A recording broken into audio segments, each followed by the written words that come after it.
सिधै कुरा गरौँ यो एनपीएल सिजन 2 को one of the most hype team होइन र मोस्ट हाइप टिम हुनको कारण चाहिँ मलाई लाग्छ फ्याफ डुप्लेसी आएको हुनाले चाहिँ मोस्ट हाइप पनि बनेको थियो यो टिम र अर्को यो टिम मोस्ट हाइप बनिराख्नु थ्रु द सिजन भनेको चाहिँ सायद प्रोबेबली अहिलेको टाइमको नेपालको बिगेस्ट सुपरस्टार प्लेयर होइन सन्दीप लामिछाने चाहिँ यही टिमबाट खेल्छन्। म कुरा गर्दैछु विराटनगर किङ्सको।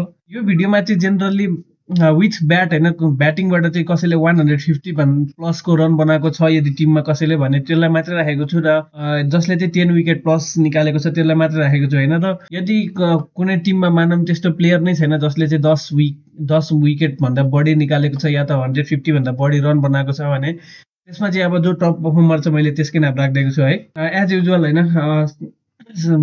डाइरेक्ट कुरा गरौँ होइन। सो विराटनगर किङ्सको लागि चाहिँ पर्फर्मरको कुरा गर्ने हो भने सन्दीप लामिछाने रहेका थिए होइन र सन्दीप लामिछाने चाहिँ एपेरेन्टली एनपिएल सिजन 2 को बेस्ट बलर पनि रहेका थिए होइन। 17 विकेट सन्दीपले निकालेका छन्, टोटल 36 ओभर बलिङ गरेका थिए। 17 विकेट ठ्याक्कै निकाल्ने दुईजना अझै बलरहरू छन् होइन, अविनाश बोहरा र मिस्ट्री स्पिनर्स शेर मल्ल दुवैजनाले चाहिँ 17 विकेट निकालेका थिए।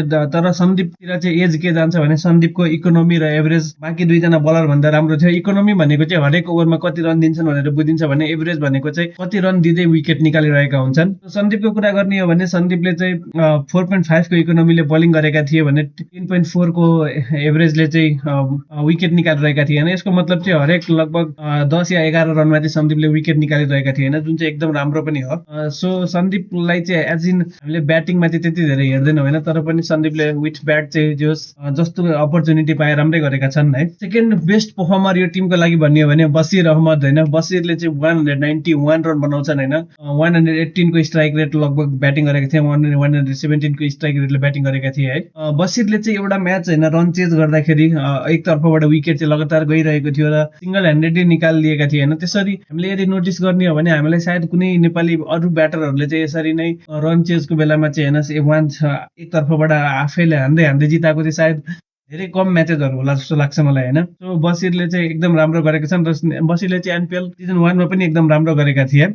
एभरेजको कुरा गर्ने हो भने बसिरको ब्याटिङको 21 को एभरेज रहेको छ है। बलिङमा चाहिँ बसिरले जम्मा 3 विकेट मात्रै निकालेका छन्, तर हामी सबैलाई थाहा छ बसिरले चाहिँ योभन्दा डेफिनेटली बढीको क्यालिबर राख्छन् र अझ खतरा बलिङ चाहिँ गर्न सक्छन् होइन, अझ बेटर बलिङ गर्न सक्छन् भन्छु होइन। अर्को player with bat Lokesh Bam 170 run बनाएका छन्, एकदम one of the top Nepali ब्याटरहरूबाट one of the top run गेटरहरूबाट छन् होइन। तर यसमा हेर्दाखेरि चाहिँ एग्रिगेटमा 170 रन भए पनि लोकेश बामले जस्तो चाहिँ यो सिजनको स्टार्ट गरेका थिए त्यो अनुसारले फिनिस चाहिँ गर्न सकेनन् होइन। सिजनको स्टार्टिङमै लगभग 70-72 टाइपको एउटा खेलेका थिए म्याच होइन, रन 70 रन प्लसको इनिङ खेलिदिएका थिए र त्यसपछि चाहिँ बाँकीको 7-8 म्याच खेलेर पनि जम्मा 100 रन टाइपको मात्रै बनाए होइन। ओभरअलमा भन्ने हो भने 19 को लगभग एभरेज रहेको छ र त्यसपछि कुरा गर्ने हो भने चाहिँ स्ट्राइक रेट 110 को मात्रै रहेको छैन, जबकि लोकेश बामसँग चाहिँ हामीले एटलिस्ट 140-145 को स्ट्राइक रेट चाहिँ एक्सपेक्ट गरिरहेका हुन्छौँ, किनकि हामी सबैलाई थाहा छ होइन लोकेश बामसँग चाहिँ बिग हिट हान्ने पावर एकदम राम्रो रहेको छ भनेर।